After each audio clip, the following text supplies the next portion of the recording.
All right. Here we go. It was fun, but I folks. never want to do another quiz show again. All right. It's the worst for me. Okay. Thank you for doing this one. All right. Yeah. We're broadcasting now. We're broadcasting. Yeah. Here we go. I know. All right. And I am going to start recording in. Oh, actually, let's start with Tara in terms of what we've been watching. So, Tara, I'm going to go to you after the intro, okay? Okay. All right. Start recording in 3, 2, 1. Hello, everyone, and welcome to the Slash Filmcast. I am David Chen, and joining me today are Devendra Hardawar. Jeff Kanata. Joining us also as a special guest, Tara Ariano is one of the people who helped to invent the concept of the online TV recap. She's also one of the co-hosts, of the Extra Hot Great podcast, and she's the co-author of a very special 9021 book, 93 absolutely essential episodes from TV's most notorious zip code. Tara Ariano, welcome to the Slash Filmcast. Tara, how are you doing today? I'm doing great. Thank you, David.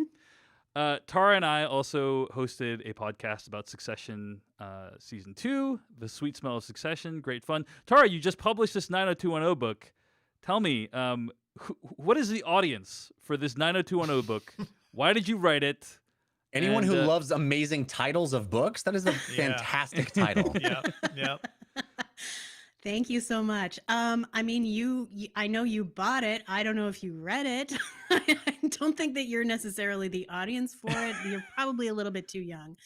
But I think the audience seems to be people that are my age or thereabouts. I was in high school when the 90210 characters were in high school when the show started. We were all the same age, and then they all did the 11th grade twice. So then they were all a year younger than me. But now it's, we brought the book out in time for the 30th anniversary of the show's premiere. It is 30 years old for people who are my age. That's a tough one, but it is a fact. I'm sorry. So yeah, I think people who have loved the show, who have watched it in syndication, it's basically never been off the air since it started. And now, even if you can't watch it on Pop TV or wherever else it airs, it's certainly on Hulu and CBS All Access, and generations of teens and post-teens have watched the antics of these very privileged idiots over the many, many years. And I think that the audience for this book are people who have the same attitude toward it that we do, which is, mockery from a place of deep, deep understanding and love. Well, Tara is one of the most brilliant recappers working today, and so I would highly recommend a very special 90210 book, 93 absolutely essential episodes from TV's most notorious zip code, if you are into TV recaps and or 90210. And we're really thrilled to have Tara joining us today on the podcast, because today on the Slash Filmcast, we're going to be discussing what we've been watching. We got some weekly plugs for you, and then we're going to move on into an in-depth review of Borat 2, a.k.a. Borat, subsequent movie film, a.k.a. a title much longer than that later. I'll get to it. But yeah, so that's what's in store for you today on the Slash Filmcast. You can find more episodes of this podcast at slashfilmcast.com. You can also email us at slashfilmcast@gmail.com. Before we get started, I do want to acknowledge that last week on the podcast, we did announce the launch of our new Patreon at patreon.com. Woo! Woo! Woo! We love Patreon. At patreon.com/film podcast. That's patreon.com/ and then the words film podcast. And nearly 700 patrons at the time of this recording. Amazing. That's amazing. Yes. I think we can get to 1,000 before November. I really do. Nice. I agree. So if you are interested in supporting this podcast and investing in its longevity and keeping it going long into the future, all you got to do is go to patreon.com/ and then the words film podcast, all one word, all one phrase, whatever. And no one is being charged until November. That's so correct. why not sign up now? Why not sign up now? Yeah, you put the getting charged for our Patreon is a later you problem. It's not a now you problem. Exactly. So You're living it up in Spooktober. You can just clickety-click. Nothing even happens. You don't even know. That money doesn't get taken away from you at all. When November rolls around, who knows? We got bigger problems. Yeah, we got bigger problems. We got bigger problems at that time. That's right. But yes, in all seriousness, all of our stuff will be, all of the Patreon rewards like the ad-free episodes, the After Darks. That's all going to start in November. Make sure you get it in on the ground floor. And I do want to remind people that we will be releasing them on the main podcast feed, the After Darks and stuff like that, on the main podcast feed through the end of the year, but they will come out later. And you're really just going to want to get in on the Patreon on the ground floor. You know what I'm saying? I love how our ground floor is literally 15 years into this. That's our ground floor. That's the ground floor. That's right. That's right. We're a little slow on the uptake, Yeah. Also, we have a tier that is our Money Horse tier, right? That's baby. Best tier, Money Horse tier, best tier. So Tara, you may not know what the expression Money Horse means. But actually, there's probably a lot of new listeners who have no idea what Money Horse even means, right? So, to be fair, none of us knows what Money Horse means. It came from a After Dark episode, I think, with Jeff Kanata, in which Jeff was looking for a term that meant something that was something that generated a lot of cash, and he's like, "What is it? It's like a money horse." And he was trying to say cash cow, but he said money horse, and the term. I mean, he was in the right barn. I guess. In the right barn. We should trademark this term. We invented it, Jeff. This is all you. Come on. Yeah. Money horse is so much better than a cash cow. Come on. So nobody likes a cash cow. We have a tier that's Money Horse. It has no additional rewards except the knowledge that you are a money horse and therefore amazing. And you want to get on the ground floor of Money Horsedom. Yeah. You want to be able to be an OG Money Horse. It's so true. It's so true. As of bragging rights. As of today, 32 Money Horses. It's Whoa! Incredible. It's incredible. Yeah. So wow. Want to say thank you to everyone. That's a money stable. Taking this analogy a little far, Jeff, but thank you to everyone who contributed, and I anticipate a lot of great. Great's too strong of a word. A lot of content coming out. Well, here's the thing: Money Dave. Horse happens when we're completely, insane and hallucinating, and that's more of what. You're it's signing more up of what for. you're signing up for. Definitely. That's right. That's right. Please pay for it, and we will more of our produce more of lunacy. it. More of our lunacy. Untethered lunacy. Yeah. Speaking of which, do you know what this show is run on, you guys? What's that, Jeff? Money horsepower. All right. Bye. Wow. Not bad. Tara's just peacing out right now. Okay, so in the last, so thank you to everyone who backed us. Again, patreon.com/filmpodcast. Let's move on. During these opening segments, we've been using this time to kind of check in on how each of us are doing. And then in the last few weeks, we've been kind of checking in on the state of the film industry. We've been checking in on what's happening in the world of movies, the slow, potentially soon-to-be rapid death spiral of the theatrical film-going industry. AMC may be declaring bankruptcy by the end of the year. A lot of the things that we hold dear and love are probably going to be dead by the time this whole coronavirus pandemic is over. And so today's check-in, rather than talk about any of that, I thought we'd just mention that Quibi is shutting down, guys. Quibi. This is an app. So in contrast to the things that we know and love, Quibi's shutting down. Let's just dance on the grave of Quibi. How about that? That'll So, give us joy. so Tara Ariano, I'm curious. Quibi, you are somebody who covers streaming, television and those kinds of things. What were your thoughts on Quibi when it first was released? What was your prognosis on this service? Oh, I mean, I didn't think it was a good idea. I didn't think now was the time to do it. I mean, there were a lot of structural problems with it right from the start. There were some ideas that I thought were good and were good for the format. I mean, show ideas. A couple that we watched all of the ones that launched on their launch day. We watched all of them. Tara watched all of the Quibi shows, and Wow. it took her like over 2 minutes, I think, to take that all in. Yeah. It took most of a day, but I did. While I holding up did- your phone, do you have to like create some sort of structure to keep your arm up because you couldn't watch those things anywhere Perhaps else? a golden arm, perhaps. Yes. that one hadn't launched. Yeah. That didn't come until later. Yeah. But the main problem with this format is that we all know this. If you want your content to go viral, you have to make it possible for people to take screenshots and make GIFs. And that was not possible on their platform. They eventually added that functionality, but by the time they did, no one cared anymore. Like it was already failed. So, this was always going to be something that was in competition less with, traditional TV and other streaming platforms. It wasn't in competition with Hulu. It was in competition with YouTube clips. And it was never going to beat them, no matter how much money they threw down the hole, which was so much. Yes. Like, the only thing that made me think this could work is that they were throwing an unconscionable amount of money at it.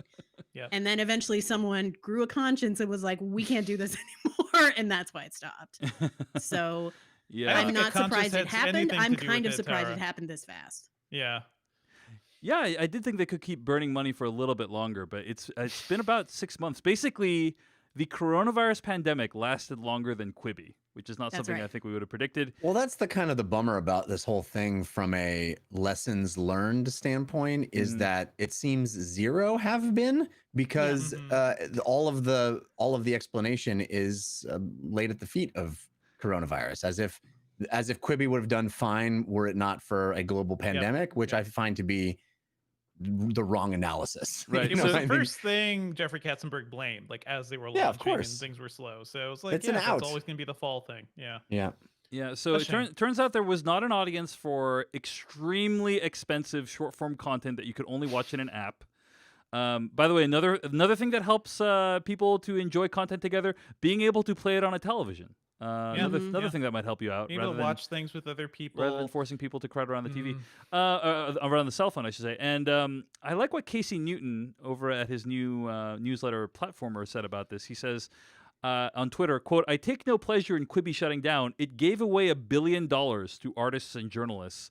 But in Yeah. a crazed time, there's something weirdly comforting in thinking a thing will fail and then watching it fail for exactly those reasons." End quote. Dude, this is the Pretty best great. take. That's the best take Yes. because there is the Schadenfreude of it all. Yep. Because I think all of us on the face of it went, this is a bad idea. But what makes this the best take is, yes, that is a terrible blow to people like us who want to make things for a living, because the competition, as Tara rightly pointed out, is YouTube. And the fact that YouTube makes billions of dollars on the back of people giving it content for free is not good for people that want to make things for a living. It is much better. As somebody who does that, I will tell you, I much prefer getting money for a thing and then making it rather than making a thing and hoping enough people watch it that the pennies will fall from the heavens. It Yeah, is For sure. it is a much less sustainable business model from a creator's point of view, I but a do much feel like more either way- sustainable. It's a much either way, more Jeff- sustainable one for a giant monopoly network point of view. Yeah. Either way, you're waiting for money to fall from the heavens. Like that's the thing. The only reason Quibi had that money is because Katzenberg had that clout to be like, I could create a new thing where every other thing before me has failed because nobody wants mobile video, but I'm going to spend $2 billion to try to make it happen. But the lesson that people will learn is that we don't have to pay for content. I don't know if that's it. I will say to the other Casey Newton point, by the way, I will always have the memory of sitting in front of Jeffrey Katzenberg and Meg Whitman at CES and telling them, this is not good. Like this, so many things about this are not great. And they told me straight face, like, we believe we can create a third tier of content that people will definitely pay for. And I just had to say, okay, and walk away. But yeah, it is certainly the thing where, everybody called it. It was the writing was on the wall, but the sheer like funding behind them and the sheer like Hollywood clout, they thought they could make the impossible happen, and it didn't. And I think in this case, it's kind of, I don't know. I wouldn't say it's Schadenfreude, but I'm not taking pleasure in it. It's just we told you, we warned you guys. Come on. The thing that's interesting to me is like how little market research it seems was done about this. Survey a bunch of those kids out there today. Ask them, would you pay? I think it was like $6 a month or something. Something it was so much. outrageous. It was comparable to Yeah. Hulu. Yes, like Hulu it was crazy. or Disney Plus. It's like, would you pay this much for these little short little bites of content that are at best comparable and at worst much worse than what you could get on TikTok or YouTube for free? Would you pay for this? Maybe ask the question. Maybe do a survey. And like, I gotta imagine they did. And maybe all the surveys were wrong, but maybe they just didn't even do the survey. Maybe it was pure hubris.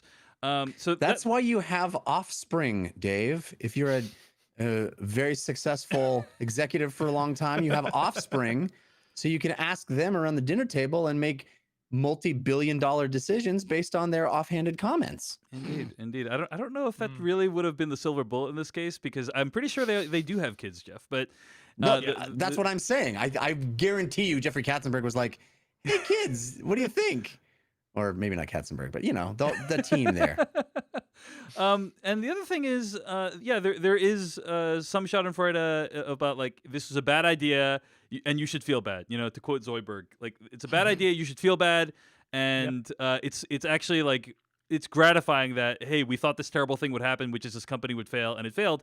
But on the other side, you gotta recognize that like a lot of people work at a company like Quibi whose names you will never know. People who aren't Meg Whitman and Jeffrey Katzenberg, whose failure you can take great pleasure in. Like, those people's failure you may want to take great pleasure in, but there's developers and PR people and marketing people and people who work on the product, and all these things.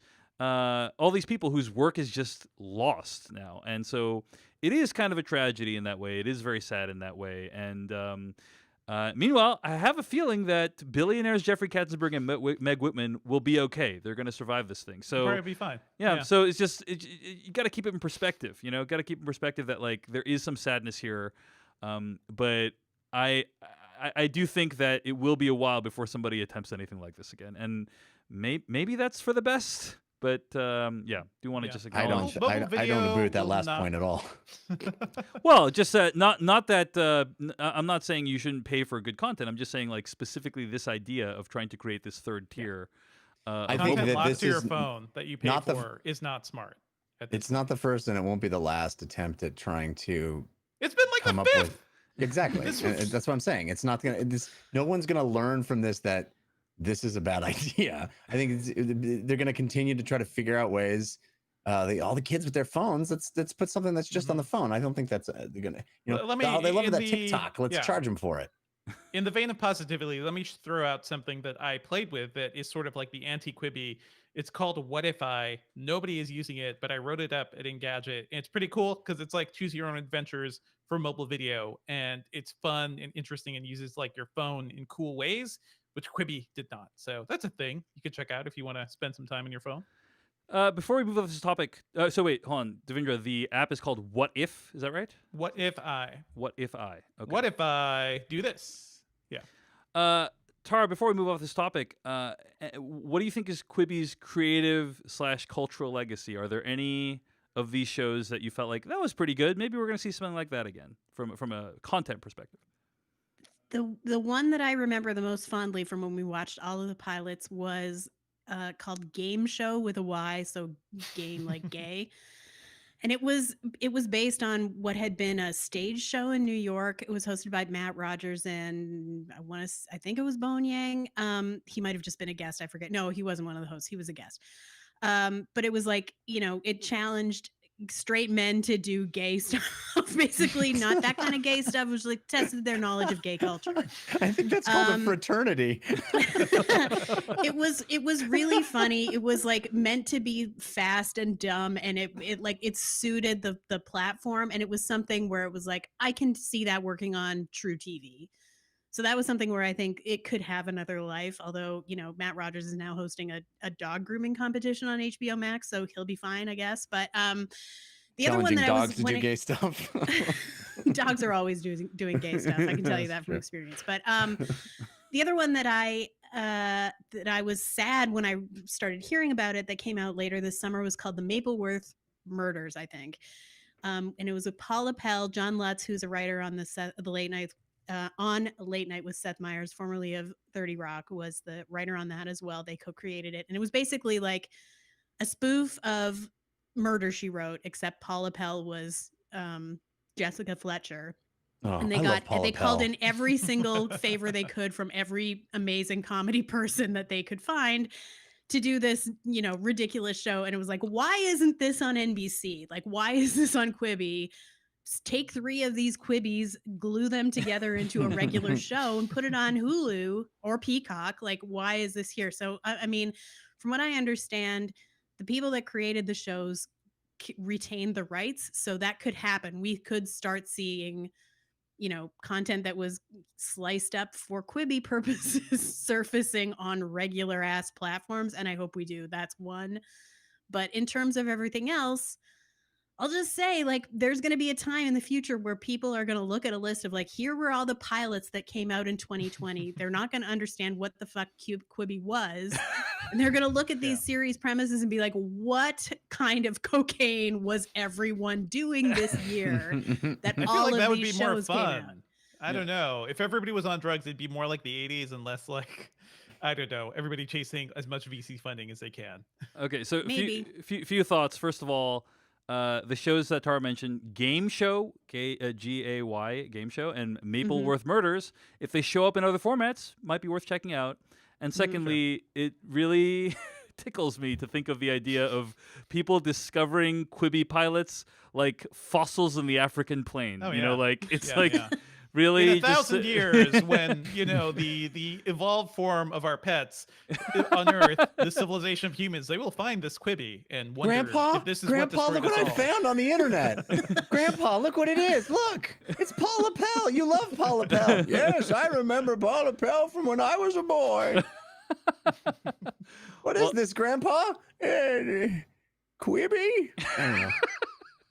Well, anyway, I follow Paula Pell on Twitter and have done for many years, and she's highly entertaining, and I highly recommend following her. She's wonderful. all right. Well, those are probably the last thoughts we will ever share about the mobile video streaming service Quibi. R.I.P. R.I.P. Let's move on to what we've been watching this week. Tara, what have you been watching this week?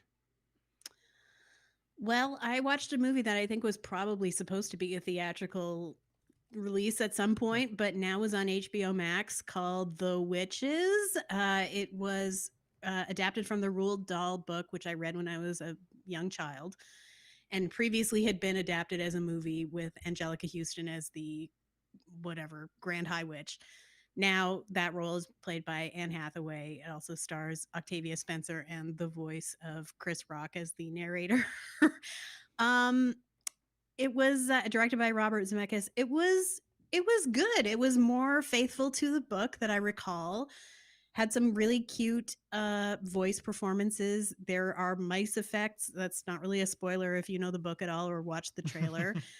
It's possibly too scary for little kids, but for, I would say, like maybe 8 and up, it's a fun watch, and it will not be boring to adults. I watched it with another adult. There are no children in my house, and we were entertained by it the whole way through. The effects are well done, as you would expect from a Robert Zemeckis movie, and legit creepy. So if you're hearing this before Halloween, it actually is fitting for the spoopy season, I would say. And Anne Hathaway is so extra. She is doing all of the accents in this performance. The costumes are amazing. It was fun.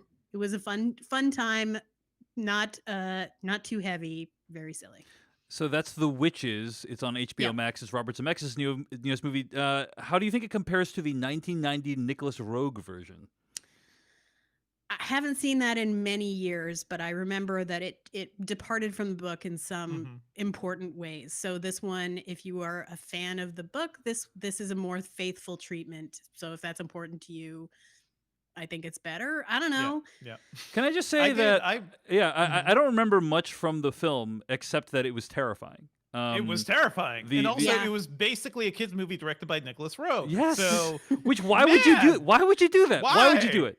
Anyway, he scarred my mind. yeah. and I do love that. Okay. movie, Okay. actually. Scariest part of 1990 Witches. 1990 the 1990 Witches. Devindra. Any? Because I have one. I think it is the first time like Angelica Houston's witch face. Yes. really comes out. You don't expect it. and Absolutely it's so terrifying. visceral. Doesn't she have Man. resting witch face? I think. Jeff. I mean, she looks. Wow. Jeff. She's a Angelica Houston's a goddess. Just want to make that I clear. agree. I agree. She's a Yes, goddess, but I yes, think that there's yeah. a reason that she's cast as witches. She Oh, no, looks. most She's a definitely. little spooky sometimes in her. No. Okay. Maybe. I'll... I don't No I don't know offense what to makes you her. say that, Jeff. I don't know What? what makes you say that, Jeff. I don't Wasn't know. she in the Addams Family? It's true. Yes, It's true. Jeff. Everything about her makes us say that. Oh, Yeah. okay. Yeah. I feel like I offended everybody. Devindra, I it's didn't hard. mean to. It's hard to understand the sarcasm sometimes. But yes, Yeah. I think that's fair. That's a point. Fair point. But here's Okay, something I'm else. a little older than you guys, I think, so that it was not as scarring to me, that movie, as it was to you. I was a teenager when it came out, so it was a different experience for me watching it at 15 than it was for you guys. It sounds like. There was a never seen it. character. There's a character in that film named Erica who was cursed to spend the rest of her life trapped inside of a painting. Oh, You guys remember that? man. Oh yeah. Terrifying. And she's like moving around the painting until she like ages in the painting. You know, like It is like the kid's introduction to the ending of The Shining. It's just like so chilling in a way. Man. imagine The Shining, but way scarier. Yeah. Like Yeah, imagine like yeah. a way scarier version of the ending of The Shining being in a kid's film. Basically, is what that is. Yeah. It reminds me of this article I read the other day. I think it was Patches that wrote it, Matt Patches, about Who Framed Roger Rabbit, another Robert Zemeckis movie. You guys, perfect movie. It was Yes. about the dip death. You know what that is? Oh Mhm. my Yeah. god. So okay, Yeah. sorry. It wasn't Matt Patches. He tweeted about it, but it was written by Jenna Stober over at Polygon.com, and it was about Who Framed Roger Rabbit. And there was this thing called the dip, which is a combination of turpentine, acetone, and benzene, where they would just immerse like the cartoons into this dip, and the cartoons would just vanish and dissolve and become nothing. Yeah, who you're talking about? Who Framed Roger Rabbit? Yeah, right? Who Framed Roger Rabbit? Yes. Yeah. Yes. It's like terrifying, isn't it? Isn't the Yeah. concept? Shoo! Yeah. Come on. The They would concept. unmake them. Yeah, they would like literally Yes. unmake the. This animated isn't like character. this isn't like Wile E. Coyote running into a wall thinking it's a Yeah. tunnel. This is Yeah. like Wile E. Coyote never existed. You know, like that's what that is. Yes. So anyway, basically, I'm saying we have a lot of trauma that we're still working through We from these do. childhood We movies. do. A lot of trauma. Okay, but you're saying The Witches probably slightly less traumatic. This new HBO Max version. I don't know. Now that you're saying all this, maybe it's Yeah. more for I older kids watched- after all. Now that I'm watched the thinking about it. first- Yeah, yeah. I watched the Some- first 50 minutes of this new one with my wife, and it is very light and breezy and much different than the other one. So yeah. Yeah, but in the first 15 minutes, they haven't really gotten to the witch stuff Yeah, yet. So yeah. that might be you're making me revise my opinion. Maybe it's better for older kids, but Yeah. some of the witch stuff is pretty creepy. And All right. even in some of the shots, like just of Anne Hathaway's, like even when she's not fully witched out, they just slightly enlarge her eyes, which are already pretty big, just to give Ugh. her like an even more just uncanny look. I mean, some of it is very subtle, and some of it isn't, but yeah, it was a very entertaining movie. What is going on with Anne Hathaway's lips in this movie? Is she like Itchy the Killer in this movie? Like, what's? 'Cause doesn't she have these things like? Wow. Doesn't she have these like weird lip things going on? Yeah, all the witches do, and that is explained. Uh-huh. I see. Okay. All right. Anyway, that's The Witches it's on HBO Max. Tara, Ariana, what else have you been watching?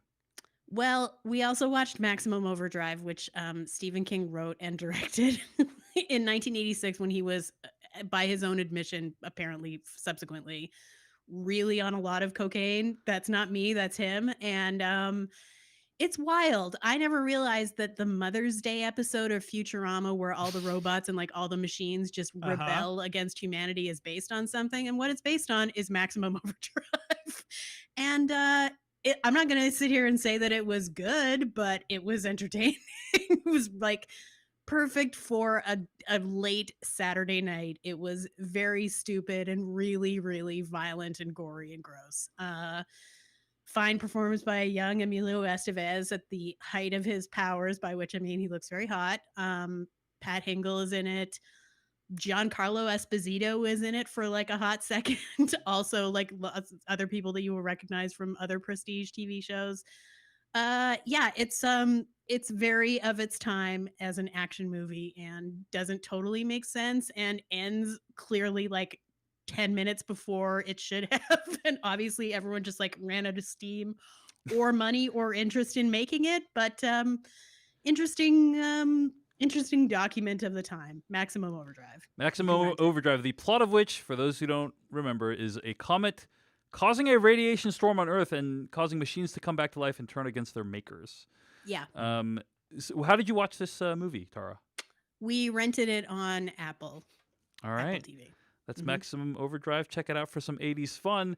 And finally, Tara, you wrote the works of Jean-Claude Van Damme in the show notes. Tell us about this. That Okay, sounds well, right I'm to a me. fan of action movies, and we realized recently, like in the past couple of years, that there was a big gap in my knowledge, and that gap was called Jean-Claude Van Damme. So Oh no. Okay.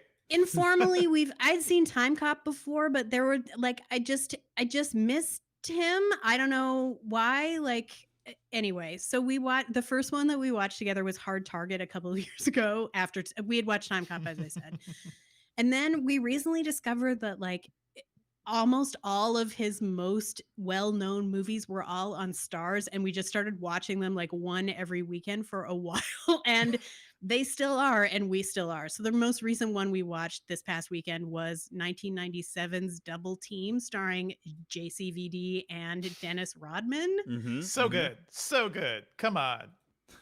You know, I wouldn't say it's in the upper echelon of all of the I love damn that stupid movies I've movie. watched. There, I Was remember this a skydive Sweet Hark sequence directing in that this, right? movie. Was this Sweet Hark directing? Yes. I think Yeah. so. Yes. Yeah. Yes. Man. Yeah, it's not the best, but it's interesting, like to to put those two guys in basically like The Prisoner and then take them Yeah. out again. It's a really weird premise for a movie. But yeah, when we just like moused over it, and like the the thumbnail picture of it on the Stars app is so perfect. Like the costume that they have it in is, if you have Stars, please go look at it, because I can't really describe it accurately. But yeah, Jean-Claude Van Damme has made 1,000 movies, it seems. Like their Universal Soldier franchise alone, I think there are like 50 of them. They Mhm, just have mhm. continued to make them. So yeah, Jean-Claude Van Damme, his movies are not great, but they are also generally not boring. So they are out there for you to find on Well, your There are various also streaming platforms. eras of his to explore, right? Because I Yeah. think like early Van Damme is when he was like young and hungry and like just Mhm. really giving his all. Like I rewatched Bloodsport recently, which is Yeah. a movie I grew up with. I really enjoyed it then, and Yep. just rewatching it now, it's like he is delivering. Like it's not a great movie, Mhm. but he is delivering for the things he really needs to be, like his physicality and just like how much he is like bringing into that role. And Yep. then he gets very lazy, and then you get like mid '90s Street Fighter Jean-Claude Van Damme, where he does not want to be in that movie, but then you have Raul Julia in that movie, and it really just like brings the whole thing together. So hey, Yeah. hey, it's a fun career.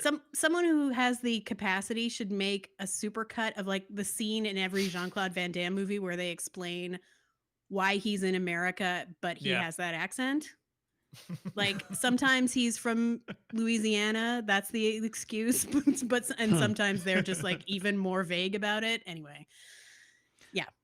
Well, agreed with what you said, except for the part about some of his movies not being great, Tara. I think it just depends on what your definition is. But That's true. that's the works of Jean-Claude Van Damme and Double Team specifically that Yes. Tara's been watching this week. Okay. Devendra Hardawar, you've been watching something that I have really been looking forward to for months to try to watch. Yeah. So tell me about Gangs of London and how you watched it.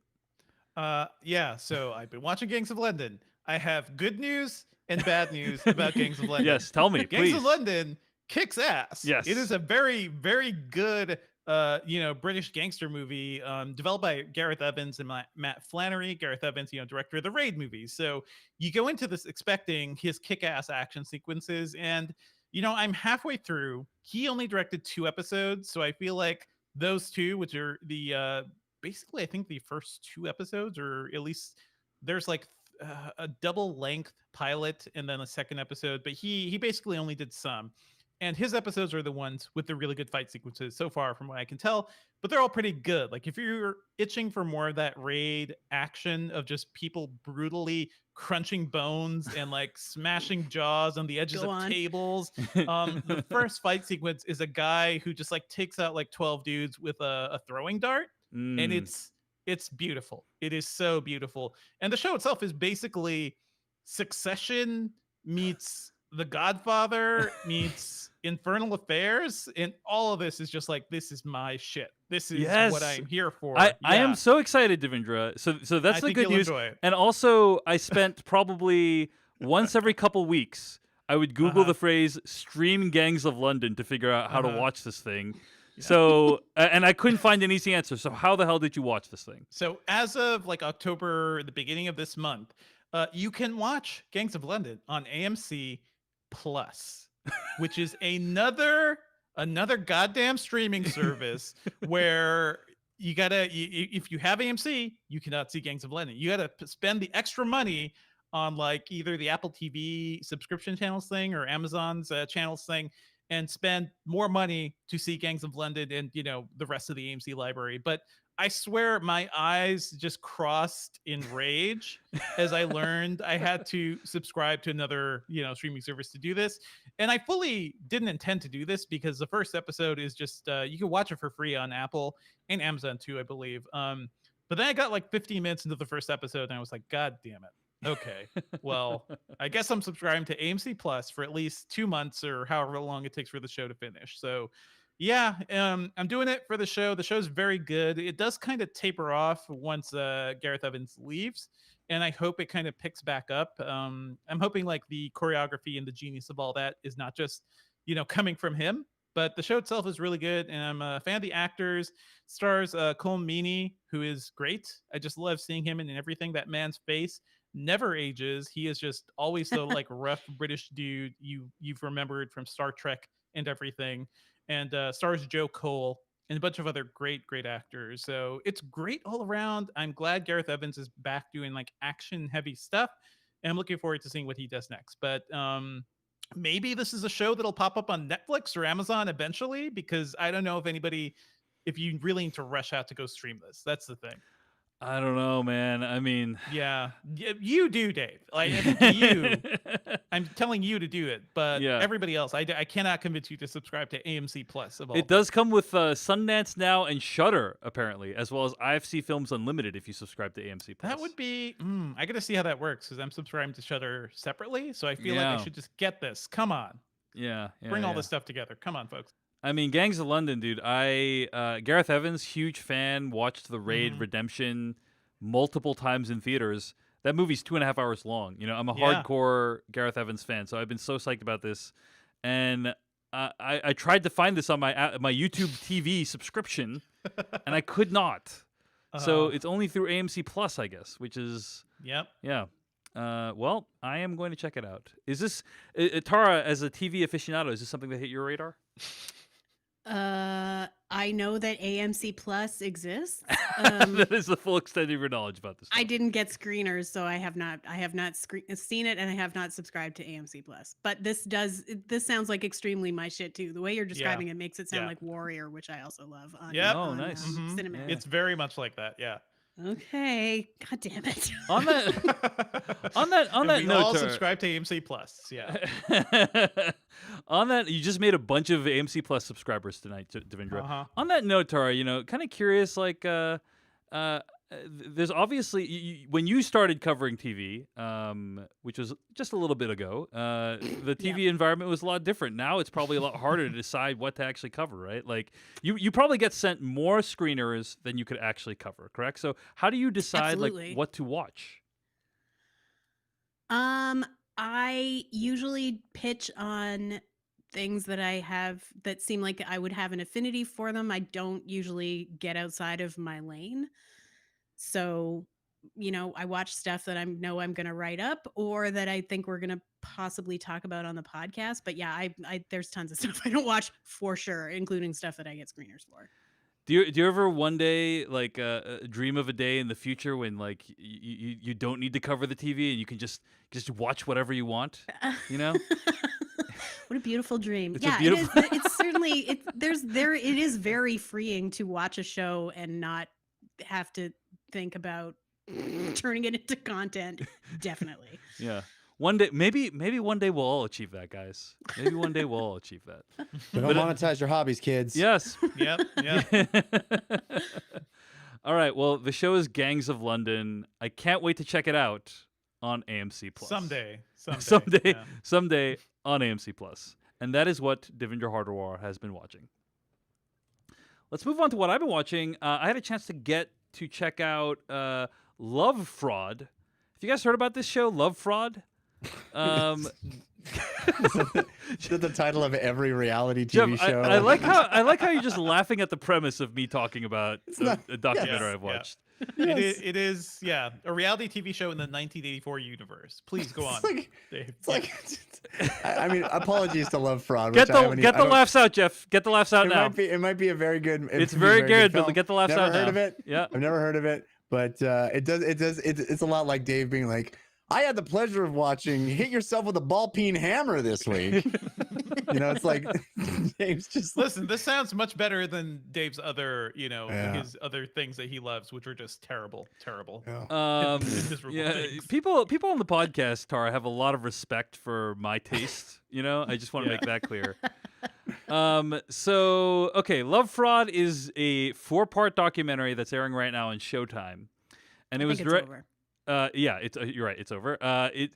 Was directed by Heidi Ewing and Rachel Grady. These are two of my favorite documentary filmmakers. They directed films such as Jesus Camp, which was nominated for an Academy Award in 2006. They directed 12th and Delaware, which I saw at the Sundance Film Festival 10 years ago, and it's now currently on HBO. And they've directed a few other films, but they recently made this movie Love Fraud. It's interesting. The movie Love Fraud chronicles the search for Richard Scott Smith, who used the internet to prey upon unsuspecting women in search of love, conning them out of their money and dignity. This is a plot summary I'm reading from the internet. Now, I watched this, and 10 minutes in, I was thinking to myself, basically, it covers kind of how this dude, Richard Scott Smith, conned these 4 women out of all their money. Like, basically, he kind of enticed these women, and then proposed marriage to them, married them, and then once you're married, I don't know if you're aware of this, but anything you do to their finances is basically legal. So he withdrew all their money and used it to buy condos and cars and luxury vehicles, and then just pieced the F out of there. And it's really kind of heartbreaking and scary and tragic to see him do this. And I'm watching this, and 15 minutes into it, I'm thinking to myself, well, okay, I mean, this is interesting, but I don't know that him conning these 4 women is really enough to sustain a 4-episode documentary series. And then it's revealed that basically these 4 women are like the tip of the iceberg, and that it's actually dozens and dozens, and over 40 women basically have been conned by this guy. And the documentary covers the manhunt to track this guy down and bring him to justice. And I watched the whole thing because I thought it was pretty interesting, pretty good. And I love the way these documentarians shoot things. They create images that are very evocative. It's a slow-moving documentary. It's not there's not a lot of momentum to this documentary, in my opinion. It's more of a documentary where it tries to make you feel things, it immerses you in the atmosphere of these women's lives. But I found it to be enjoyable. Some people complained it's a little bit anticlimactic, but I still thought it was pretty good. So I enjoyed it. I'd recommend it. It's called Love Fraud, and it's kind of a comment on loneliness in the modern internet era. So anyway, that's my thoughts on Love Fraud, which is on Showtime right now. So check it out if you have a chance. I also had a chance to watch Apocalypse Now, the final cut. Have any of you guys, heard about this final cut of Apocalypse Now?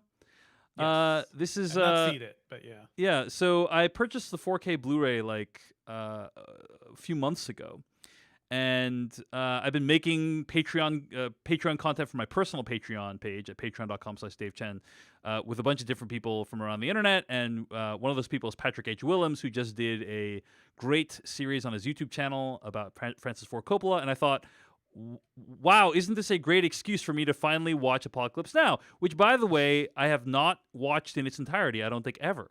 And so What? I thought, yeah, Okay. I know. Okay. It's terrible. It's terrible. Yeah. It's shameful. I'm ashamed of myself, Jeff. I'm ashamed of myself. Wow. Please. But I thought How many Saw movies does Apocalypse Now last, Dave? Tell us. It's a good question. That's 3 Saw movies worth of a movie there. It's a good question. It's a good question. But I finally Yeah. watched Apocalypse Now, and first of all, the final cut is really interesting. I think it's Mhm. It's interesting. All these directors have done different cuts of their movies. Like, there's directors who really love messing with their movies, right? George But Lucas. you don't have a point of reference on this, do you? I've now watched the other versions as well. Okay. But I started with the final cut. But yeah, George Lucas, Ridley Scott. These are directors who like decided to keep like messing with their films, and it's kind of interesting. Final cut is interesting. So Apocalypse Now came out. It was around 2 hours 20 minutes long. A few years ago, Francis Ford Coppola releases Apocalypse Now Redux, where he's just like, let's just add in everything. He felt he cut down Apocalypse Now too much. He added in everything into the movie. The movie was over 3 hours long. And then he's like, okay, maybe like that was a little bit too much. Maybe we didn't need to add in everything. So the final cut trims a little bit down and brings it to about 3 hours, pretty much exactly. I just want to say, I think this movie looks incredible in this 4K production. And if you haven't watched it, I don't know that I would recommend the final cut over. Honestly, I would argue that my favorite two cuts are probably the final cut and or the theatrical cut. I think those are probably like the best versions. I think Redux is kind of, it's kind of like the Lord of the Rings extended editions. It doesn't have the pacing and the momentum of the other the versions. But yeah, I thought Final Cut is incredible. And there's a cool feature on the Blu-ray where they show you all the different versions of Apocalypse Now throughout its home video releases, like VHS, Laserdisc, DVD, Blu-ray, like 4K Blu-ray, and you see the Ride of the Valkyrie scene, and in a montage you see like all these different versions, and it's just incredible to kind of witness like this movie be brought through time through these releases, and how like the movie looks incredible in this 4K. It's also cut. it's size and scale done at a time before CG. Yes, right. It's if you want size and scale, you do it. And they did it. And that's, I think, just inherently kind of impressive to see films like that. Yeah, I kind of got a little obsessed with the movie, as evidenced by the fact that I kind of watched the other versions. I watched special features. I watched Hearts of Darkness, the documentary about Apocalypse Now, and I found it all to be like very compelling and fascinating. But well, can I ask you a question, Dave? Yep, go ahead. What was it like watching this? I'm sure that pop culture had seeped into you so much. I mean, I'm sure you knew about Marlon Brando, and I'm sure you knew about punching the mirror, and I'm sure there were so many things that just are part of pop culture. Correct. That you knew going in. What was it like actually seeing the movie? I mean, did you know the idea of it? Did you know about Hearts of Darkness, the novel? Did you know about the idea of what the movie even was?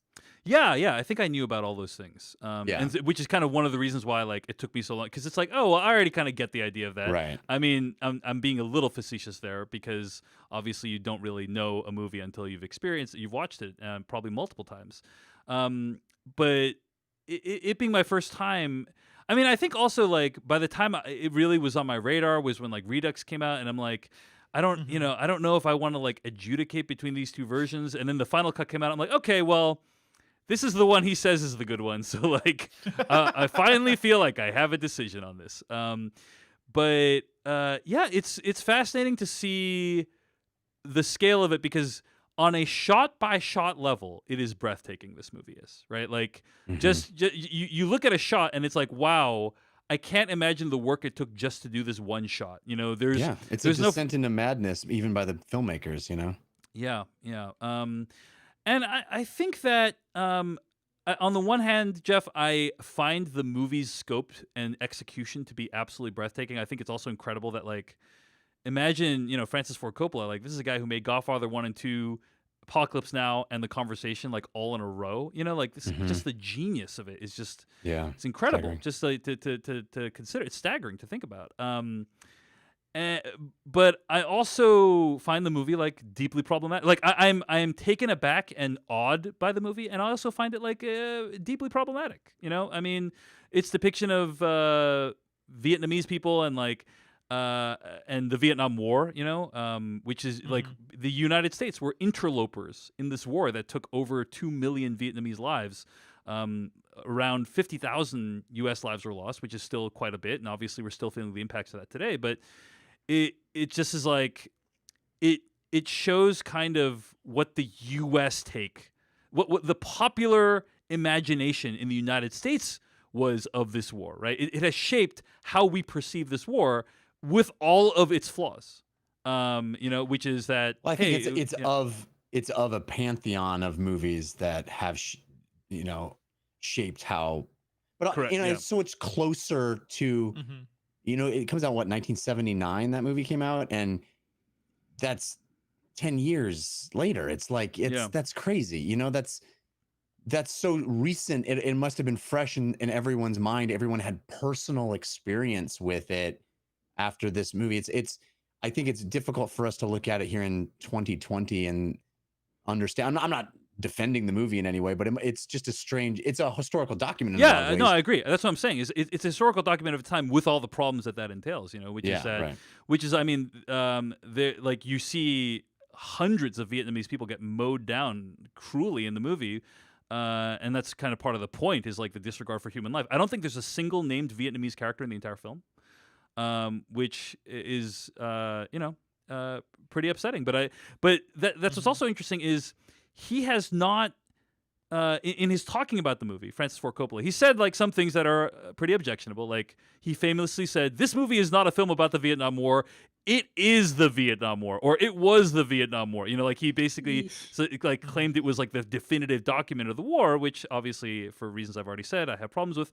But something that I think that's great about one thing he said is he has acknowledged like he doesn't believe it's an anti-war movie. And the reason why it's not an anti-war movie is because like it conveys the thrill of war. It conveys like the you wouldn't have like the Ride of the Valkyrie scene and like bombing all these people, if it was an anti-war movie. And so I think like on some level he does grapple with the fact in a way that directors don't, I think, in this modern day and age. I think he does grapple with like the effects that these images have on people. So anyway, really fascinating time talking about thinking about this movie, exploring this movie. Highly recommend Apocalypse Now: The Final Cut, available right now in 4K UHD. And I'm looking forward to talking with Patrick Willems about it and the stuff we're going to make together too. So check it out. It's Apocalypse Now: The Final Cut, and I'd recommend it. Jeff, it sounds like you have strong opinions on it. You're a fan of this movie, yes? It's a movie that deeply affected me in college when I first saw it, and it's one that I think it's one of those movies that you can't shake. Certainly when it hit me at a certain age, I was at a certain age of the kind of the age that would have gone to Vietnam, if it had been happening then. So I don't know. It certainly affected me. I think it's a powerful and disturbing, intentionally disturbing. It's not a movie that I love. It is a movie that affected me. It's one of those experiences that, I don't love revisiting Apocalypse Now. It doesn't make me feel good, but I think it's a powerful and striking. It's one of the great films of all time, and for a reason, I think. It's and just like the way he was able, like basically the guy, Martin Sheen's character, whose name escapes me at this moment for some reason, his character, Captain Willard, visits these different locations throughout, and like he's traveling to try to meet Colonel Kurtz, right? And like every one of these places he travels to is like its own universe, right? It's like its own world. These stops he makes along the way. It's just it's almost so a science fiction film, like Right. visiting different planets. It really, it really is structured in a similar way to something like that, for sure. Yeah. Anyway, Apocalypse Now continues to be a great film, and viewing it through a modern lens has been a fascinating process. All right, that's what I've been watching this week. Jeff Canado, what have you been watching? Well, despite my repeated begging, Dave Chen refuses to name check #/tag at the beginning of every segment. I find a hashtag. I try to work it in there somewhere during the segment. I think it should be part of the intro to what we've been watching. It is that essential to my life. I am so grateful for folks that use #/tag to recommend movies, television shows, watching experiences of all kinds, Quibi shows, anything. Your Quibbies, your True TVs, your Pop TVs, So, I've been lobbying Dave Chen to work that into the normal introduction of the show, to no avail. But I'm here to thank those of you who use #/tag, because I often sit down and go, what am I going to watch? I'm just going to browse the hashtag, see what folks are recommending. I did so this week, and a Twitter user by the name of Jojo McSpicy, if that is your real name, recommended a documentary on Amazon Prime called Jasper Mall. Have any of you guys heard of this? No. Nope. This is a documentary about Jasper Mall, which is a mall in Alabama that I think is probably, I think the filmmaker's position is that it is typical for a lot of the malls in America right now, where it is kind of dying.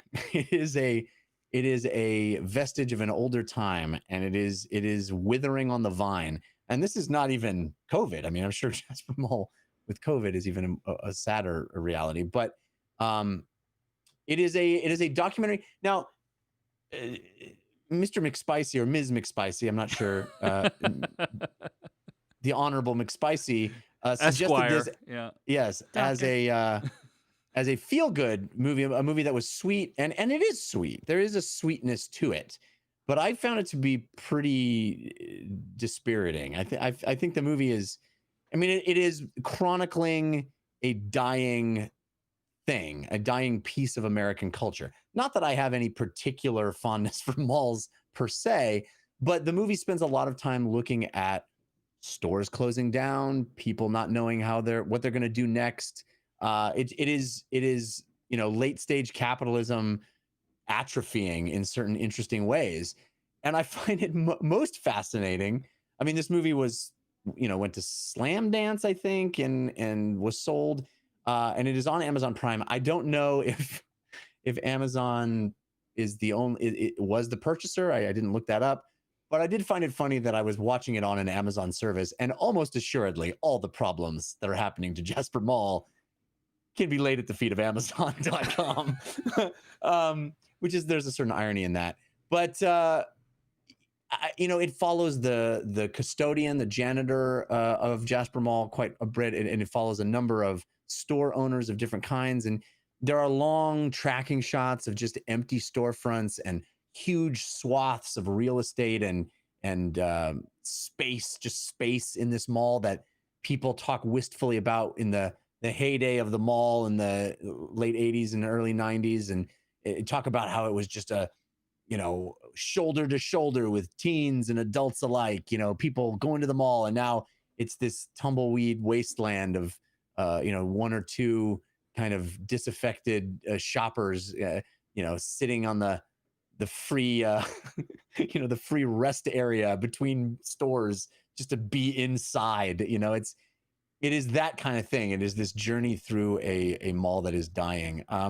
So I didn't, the movie also doesn't really take a position on it. It just shows it to you. And I wish that the documentary had perhaps scratched the surface a bit and looked at the fundamental causes of this issue and what's going on in America, to the changes that are happening, what the mall meant, and why it is a thing that is in a lot of places dying out.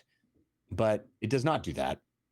It simply looks at these people, and the people are very sweet people. They're very, for the most part, very likable, and your heart, aches for them a bit because they are in this transition period that is difficult for them. So I don't think it's a home run, and I certainly I watched the whole thing and came away from it feeling a little bummed, but it's an interesting film. It's an interesting idea to look at a mall as this creature that is dying off, that is becoming extinct slowly.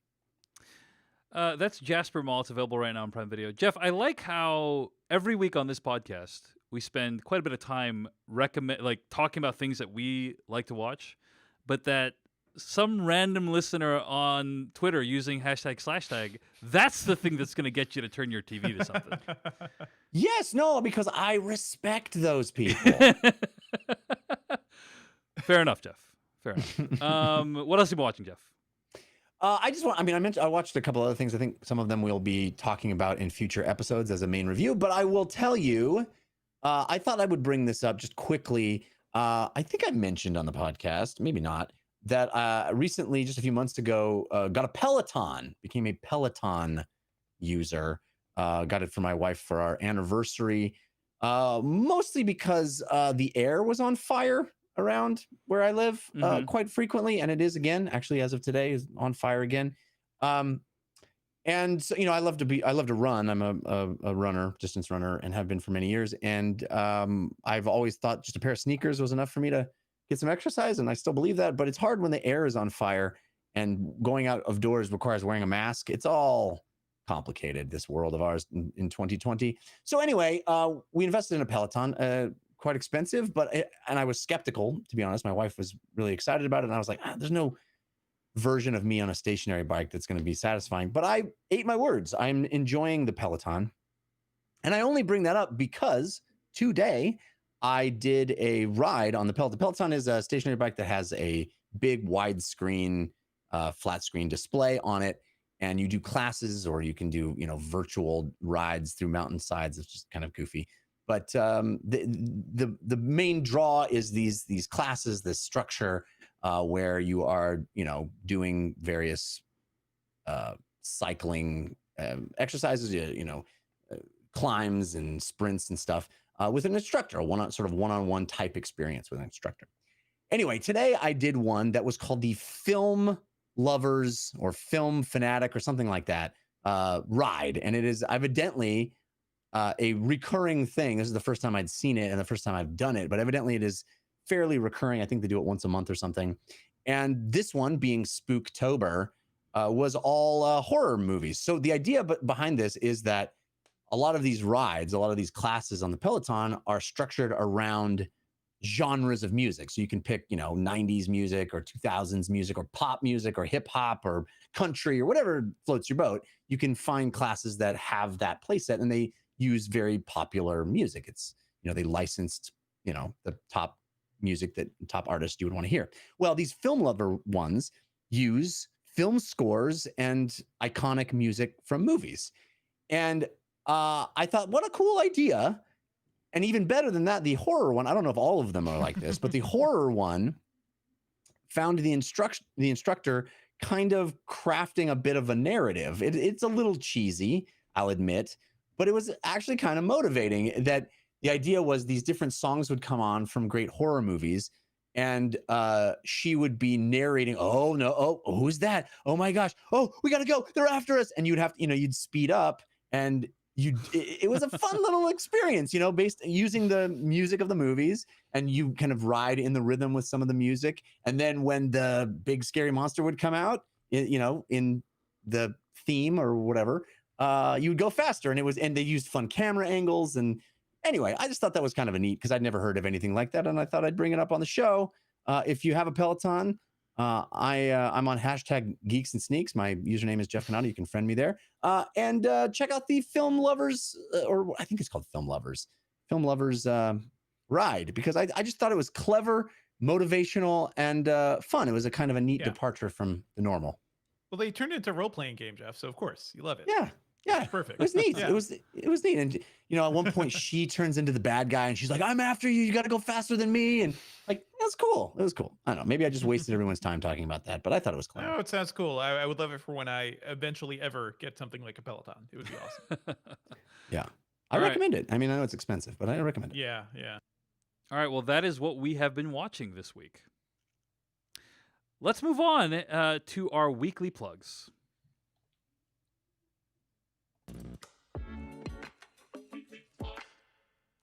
Well, I can't get used to that shorter music. Oh, whoops. Nope. And oh, it's going out of control, guys. Can you guys hear this? Yeah. Guys, Has gained sentience. The weekly plugs are out of control. The weekly plugs music has become self-aware, guys. Pedal faster, Jeff. Pedal. You will Oh, not man. cut me down. All right, you will all right. not reduce my length. I had to delete the music from the soundboard entirely. Okay. Pedal faster. I think that stopped it. I think that stopped it. Okay. Weekly plugs, the weekly segment of the show, actually inspired by the Extra Hot Great podcast, which Tara Ariano hosts, where we talk about something that we've been in or creating the last week that we'd recommend, or that someone else created that we'd recommend. Tara, because you inspired this segment, why don't we start with you? Well, we already plugged the book. And A I very hope special you will link- 90210 book. Yep. That's the one. I hope you will link it in the show notes. But I'm gonna also instead, and since you plug the Extra Hot Great podcast, I don't have to do that. So instead, I'm going to plug something that I wrote for primetimer.com. It is called Why the Connors Take on the Pandemic is Worth Celebrating. And I contrasted the season 3 premiere of The Connors, the ABC sitcom, which is what Roseanne turned into after Roseanne was removed from Roseanne.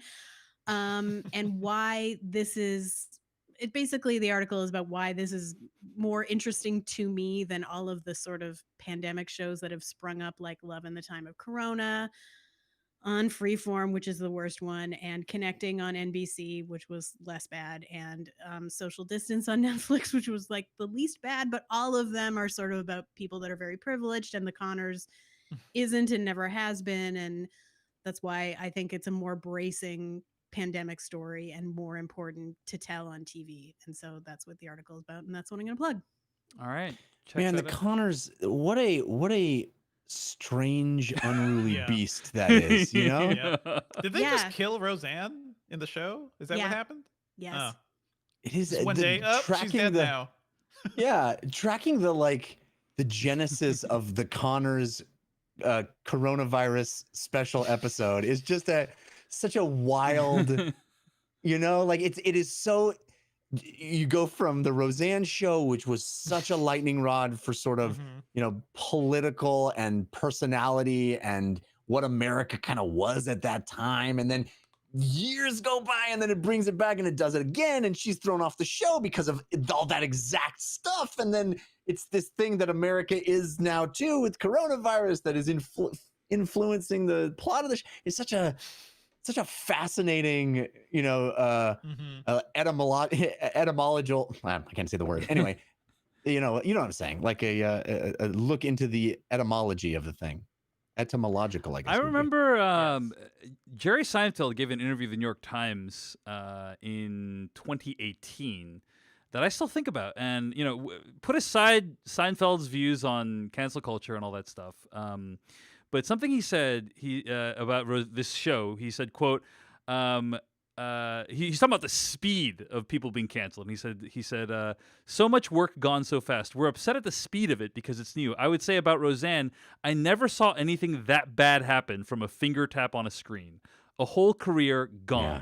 That's an aspect of this unease we feel, that you just wake up. Oh, by the way, the Lincoln Memorial's gone. What? Yeah, they took it down. They found out Lincoln was fooling around and they took it down. Oh my God. I guess I have to adjust to that. I really like the Lincoln Memorial, end quote. Again, you know, not saying he's right or anything about that, but I just think about that sometimes. The idea that like finger taps on a screen and then the career is gone. You know, it just it's fascinating, and then the show is still on the air.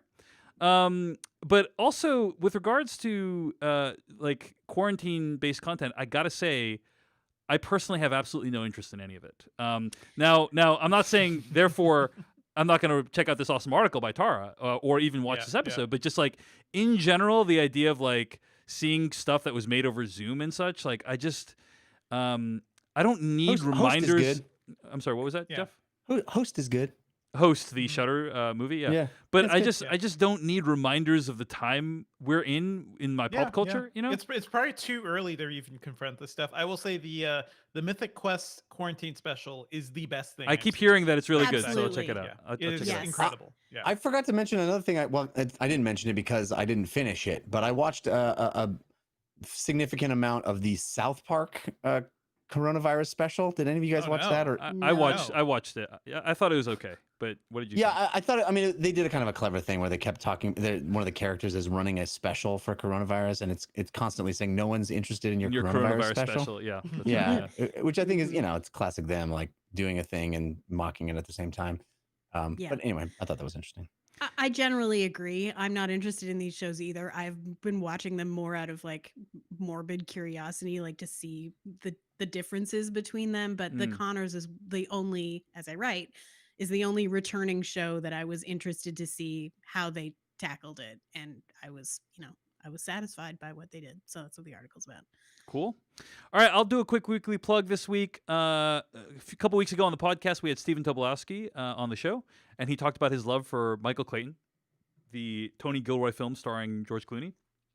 For my Patreon page, at patreon.com/Dave Chen, we did a feature-length commentary of Michael Clayton. Watched the film together, recorded a commentary. I think there's some great insights in there.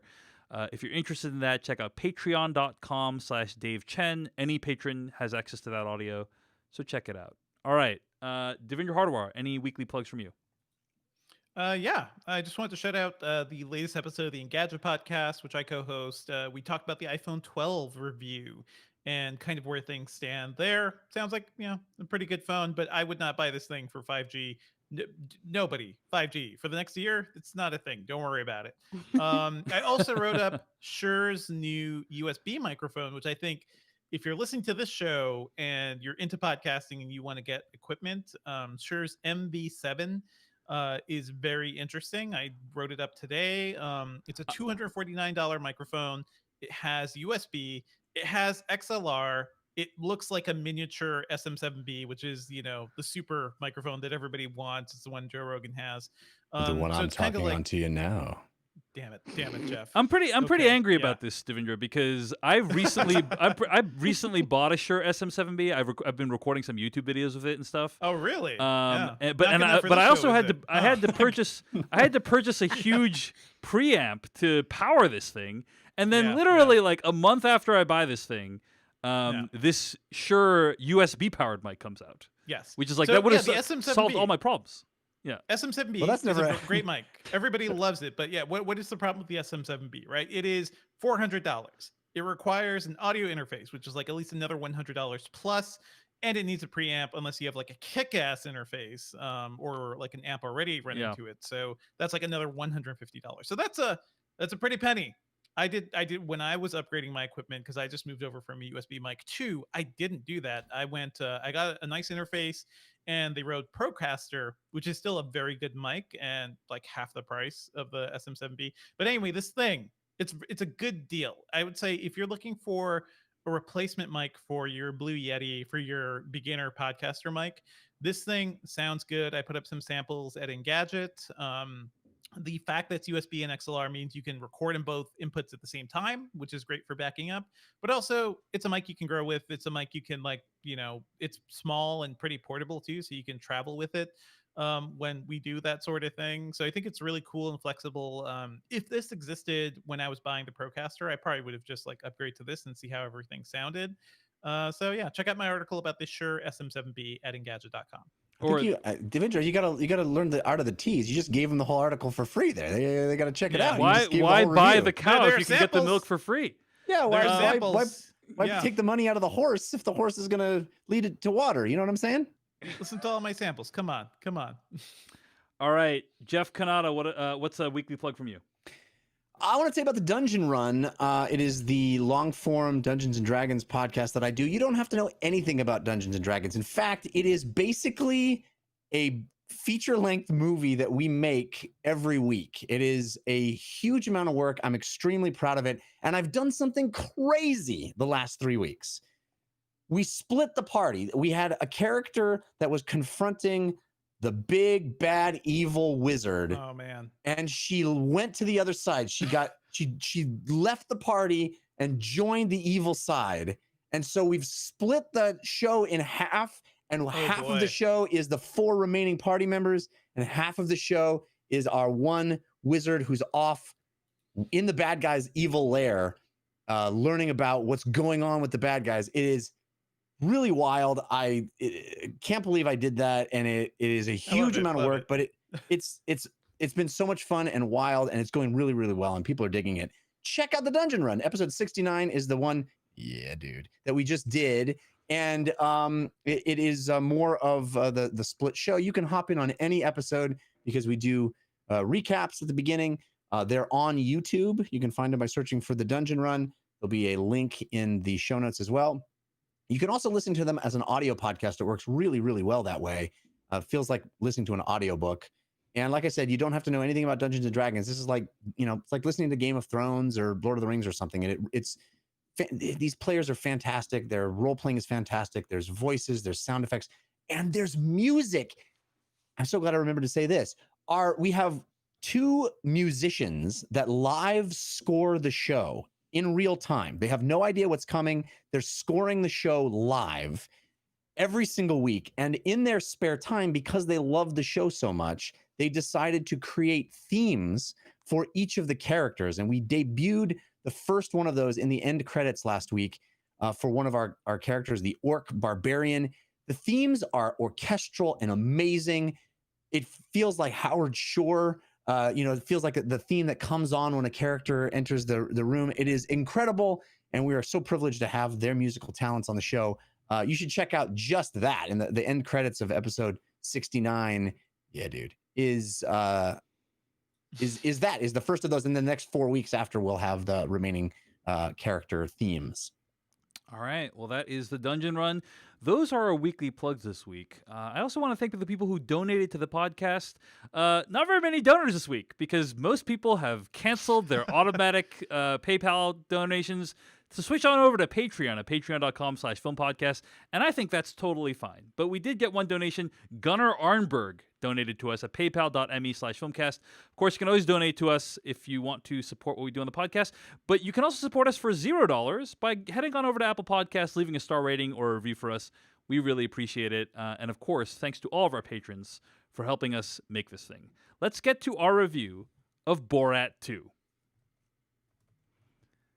Also, by the way, I didn't get the audio for the Borat 2 trailer, so Beatty's going to have to put this in right now.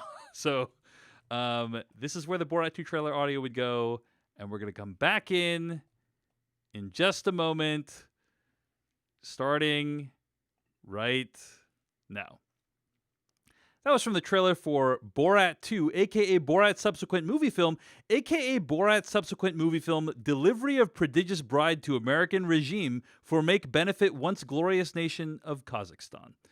This is a 2020 sequel to the original Borat film. This one's directed by Jason Woliner, who cut his teeth in directing some episodes of like Human Giant. He's also made episodes of Last Man on Earth, Parks and Recreation, as well as Nathan for You. I'm going to read the plot summary of Borat 2 on IMDb. Sorry, give me a second. I think you did. It's the title. I think that's fair enough. The follow-up film to the 2006 comedy centering on the real-life adventures of a fictional Kazakh television journalist named Borat. Well, that was a complete waste of everyone's time, so I'm sorry about that. Anyway, it's now 2020. 14 years after Borat 1 debuted in 2006. Tara Ariana, you want to start us off? Tell us, were you a fan of the original Borat in 2006, or even before that when he was just a character on the Ali G show? I did not watch the Ali G show. I did see the movie. I probably only once. I thought it was funny. It's not one that I returned to, often. That's pretty much it. And that is the extent of your thoughts on the original.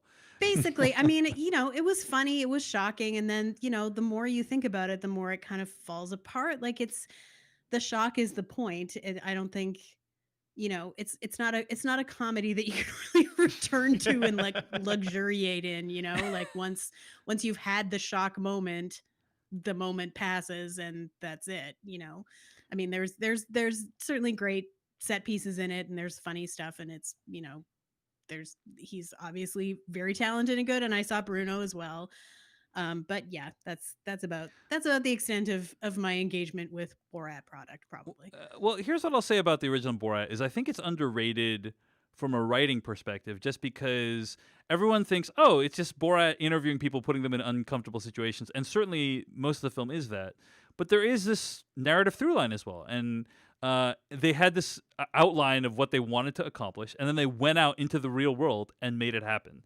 And I think that's one of the reasons why the film was nominated for an Academy Award for screenwriting.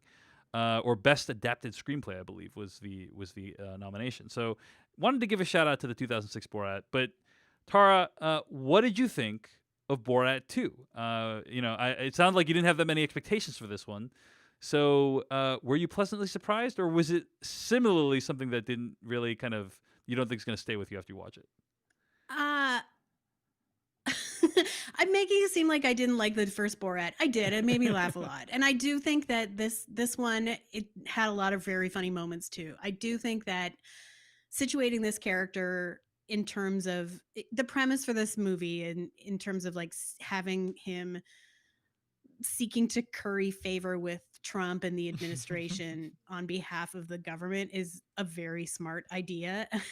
The setup for it, when they show, shots of Trump with Kim Jong Un or Duterte, or in Saudi Arabia with the orb, like all of that.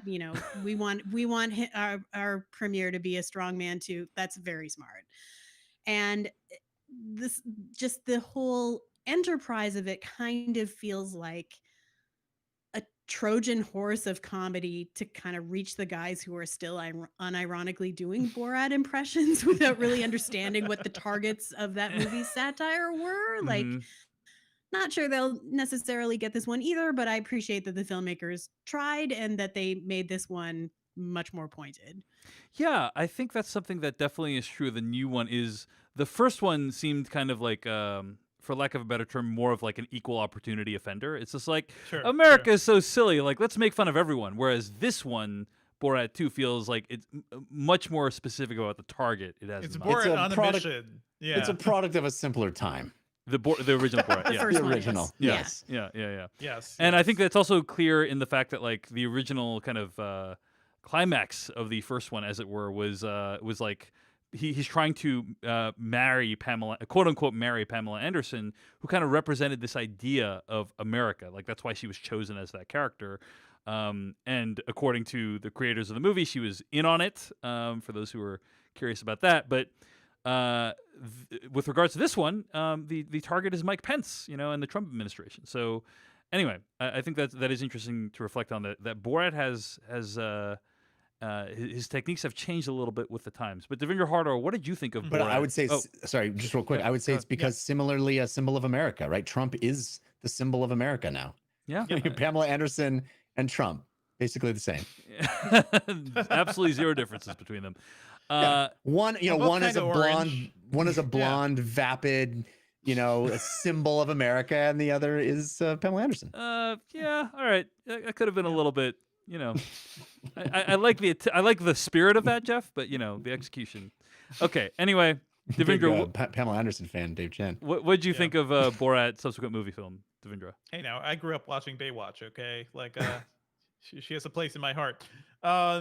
This movie was much smarter than I thought it would be, and honestly, I was dreading it for a couple of reasons. I was dreading it because the legacy of Borat is just the guys doing Borat voice and Borat impressions, and I lived in a college town. I lived in our college town, Dave, when that movie came out, and I suffered through it. Like, It was a dark time in students. your life, it sounds like. It was a dark time because I was working in IT there, and like it was everywhere among the students. And like, What just was the overall most town common culture. thing? Was it the my wife, or what was it? Yeah, it was definitely my wife, but it was like I don't. It's not You even that still funny. sound like What you're do you- having PTSD. Yeah, it's not great. And I have seen the other Sacha Baron Cohen movies in theaters. Actually, like I saw Bruno in theaters, and I did too. Yeah, and did we review the Brothers Grimsby? I don't even remember. I don't think so. I forget. No, I saw it. That was one. That of was the a movies bad I film. Saw. It was a bad film. It was a bad movie. I saw it in New York because like I had the freedom of, I guess it was either Movie Pass or AMC A List, and like when we had the freedom and luxury to just go, waste a couple hours on what was surely to be a bad movie, like I did that. And I like his shtick in general. Although I will say the 2006 Borat movie, or the 2006 Sacha Baron Cohen movie I go back to, is Talladega Nights, because that movie is perfect. I genuinely enjoyed this movie. I think it's incredibly smart in terms of like, what it's going after and how it's portraying American culture. As Jeff was saying, I think the first movie, it was a simpler time in so many ways, but it was still like, hey, we were in the middle of the Iraq War. Things were still terrible. Conservative America still had like it was the same things, just like not cranked up to 11 like everything is now. Yeah. Now it seems like, yeah, he has a much clearer target. He knows what he's like satirizing, I think, even with like laser sharp precision at times. And the fact that this movie was even made amid the pandemic, the fact that they got into so many different situations where I don't even know if we're going to do spoilers for this, but Yeah, let's do spoilers in a bit. Let's do spoilers. Yeah, we're going to, okay. But he gets into situations where it's like, I remember that was on the news. So like there was a Trump impersonator somewhere and they were like escorted out. Like, so it's sort of like behind the scenes, Sacha Baron Cohen has just been like stalking conservatives and like building out this thing. And like, I think I'm dreading like where, fiction set in the Trump era is going to go. Like, I'm not looking forward to revisiting this because hopefully it's all going to be over soon.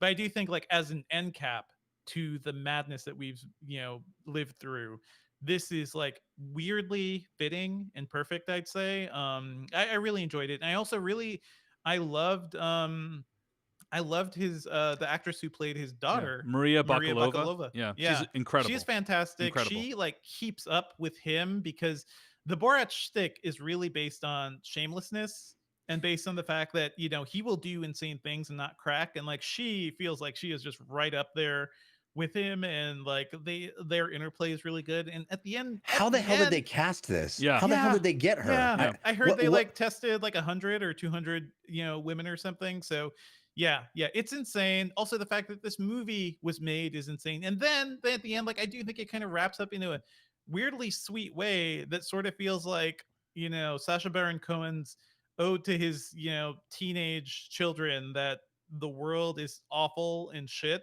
but we're gonna live through it somehow. Like there is a glimmer of hope in this movie. I did not expect that in a Borat. Yeah. 2. Come on. Jeff Kanata, your thoughts on Borat 2? Well, Dave, I guess you could say my thoughts on Borat 2 are best summed up in the form of a limerick. Huh. Combining the fake with real life is rough in a year with such strife. The humor is crude, but I was in the right mood because I laughed watching it with my wife. All right. All right, the comedy Jeff. points. Nicely Yeah. done. Nicely done. Dave says grudgingly. You did a good job, Jeff. Thank you. Did you work backwards there, Jeff? Did you start with the goal? My wife. Yeah. I felt so bad when you were talking about it, Devendra, knowing what was coming. I was like, Oh, I was prepared. I cannot I'm lean fully into prepared. that. Yeah. I agree with everything Devendra said. I mean, I saw the first movie at a test screening on the Warner Brothers lot. Oh wow. Yeah. No idea anything about it. No idea what I was in for. No concept of who this dude was or what was happening. Like, I'd heard about the Ollie G, but I don't even think it was airing here, or maybe it was, but I had no. It was really hard to get in the US Yeah, at that it point. was. Yeah. He was not a thing at all. And it was, my buddy got this, this invitation to go to this test screening at WB. And we walked on the lot and went in and sat there. And I could not believe what I was watching. Like, I just thought it was the most audacious, outrageous. I mean, everybody remembers the scene with like both of the dudes naked running around the hallways of the, and I was like, who is this insane person that made this movie? I just thought it was just, I couldn't believe it. Anyway, I think this movie is superior to that first movie in almost every way. It like you said, Devendra, like it actually is about something. It has real heart, and it's kind of an extraordinary thing because, and we'll get to it in spoilers, but clearly at a certain point they rewrote this movie. Yeah. Oh yeah. Having shot, I'm sure, a ton of stuff, but then all of a sudden they went, okay, and they sort of retrofit this incredibly brilliant idea into a structure that they had already probably shot a lot of. And that I was very shocked about that. And the movie is, I think, very smart. There are some comedic premises in this movie that are genuinely brilliant. They are crude, they are crass. I mean, the Borat style and really the Sacha Baron Cohen style is always go for the lowbrow humor, always go for, poo poo pee pee stuff, right? We are in full, as crude and crass as possible. And I'm not above laughing at any of that. But some of his ways to get there are as clever and smart as anything you'll find in comedy. Like, I'll talk about some in spoilers specifically, but there's one sequence in particular where I'm like, this is genius. I think I know what you're talking about, but yeah, let's get to it in spoilers. Yeah. Yeah. And I think the way the movie ends is pretty genius. And yes, his daughter, she's great. How often do you get these days and introducing in the credits? Right. I fucking love the and introducing. I love that. And she earns it, right? She is really the star of the show. And one of my favorite things about this movie is how it starts. He goes to America, and the first thing that happens is everybody recognizes him. It's so smart. It's like a movie acknowledging, like, Sacha can't do these movies anymore. This is why he can't play Borat. And so the movie comes up with a reason, a way for him to participate, but also using her as the surrogate, using her as the proxy for all of this is genius. And she's totally up to the task, right? If you thought that the premise only worked because Sacha Baron Cohen is this mad genius, it's not really true, right? Like, they found somebody else that can absolutely do all this stuff. And she is in scenes all by herself with people who are unsuspecting and pulling it off. And I don't know. I was impressed by that. I thought, Dave, you referred to this at the beginning, and I think it is a really interesting style of movie where you are telling a fabricated fictional storyline, a narrative that you want, with people and characters that don't know you're doing that, right? That you are in the middle. I mean, there are very, very famous people in this movie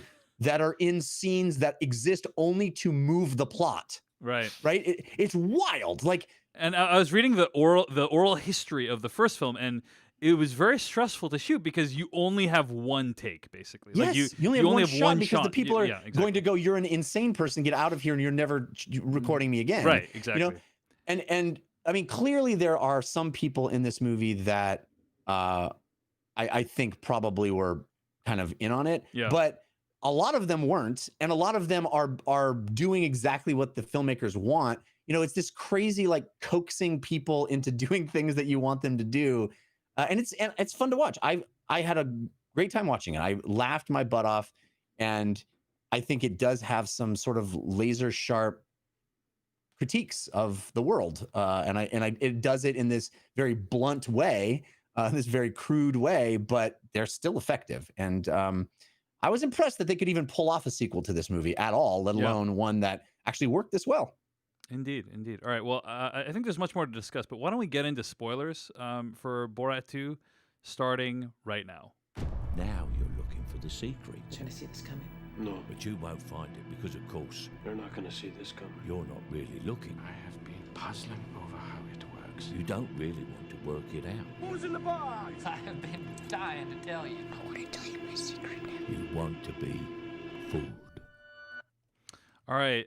So, Jeff, I think the sequence you're talking about, which is the one that I was kind of staggered by its brilliance, right? Is the pregnancy center sequence? Yes. Yep. Yes. Yep. So the tiny baby inside me, I need to get it out. Right. So brilliant. You don't see the setup coming. Correct. At all. Correct. Yes, that's what's so amazing about it. Yeah. Go ahead. Yes.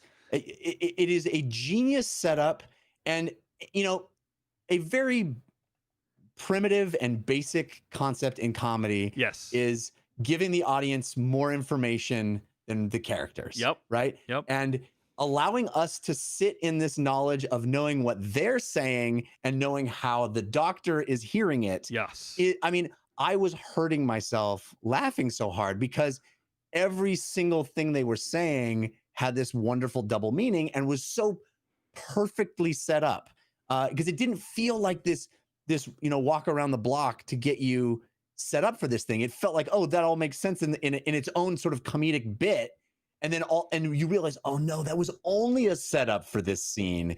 And man, what just a genius comedic concept, in my opinion. Beyond everything you just said, which I agree with completely, is the fact that there's a point to it. It wasn't just, haha, let's have a nice laugh about this. Yeah, we right.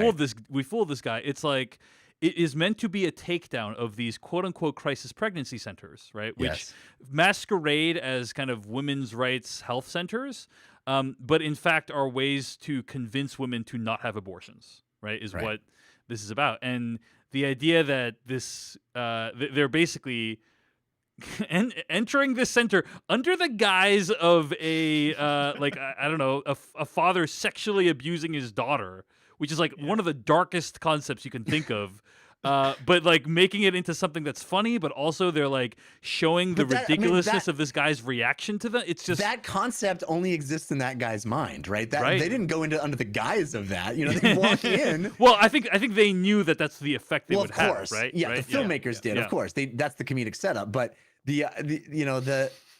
it's so smart. Yeah. And Yeah. so funny. It's so funny. I just thought that moment where I was hurting myself laughing and going, I mean, you rarely find like a more exquisitely executed comedic premise. It's great. Yeah. It's hilarious, but it's also terrifying because the guy is Yeah. just like, "Hey, we're not going to worry about that right now." Yeah. Yeah. I don't That want to hear to any me more is like, about I that. was laughing, but Yeah. really just staring at this guy because he was like, "Oh yeah, I deal with this every day, I guess," or something. Like he seemed pretty nonplussed by it, which frankly terrified me. Yeah. I think it was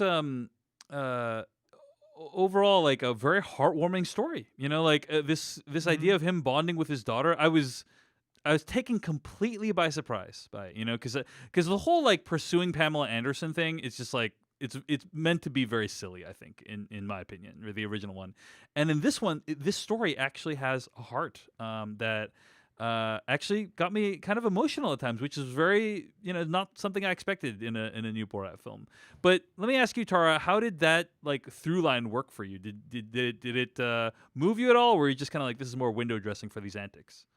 No, I thought they were very sweet together by the end. And I do think the way, as was already said, the way that they what the filmmakers and Maria Bakalova do with the Tudor character is so smart and a really brilliant evolution for the Borat brand.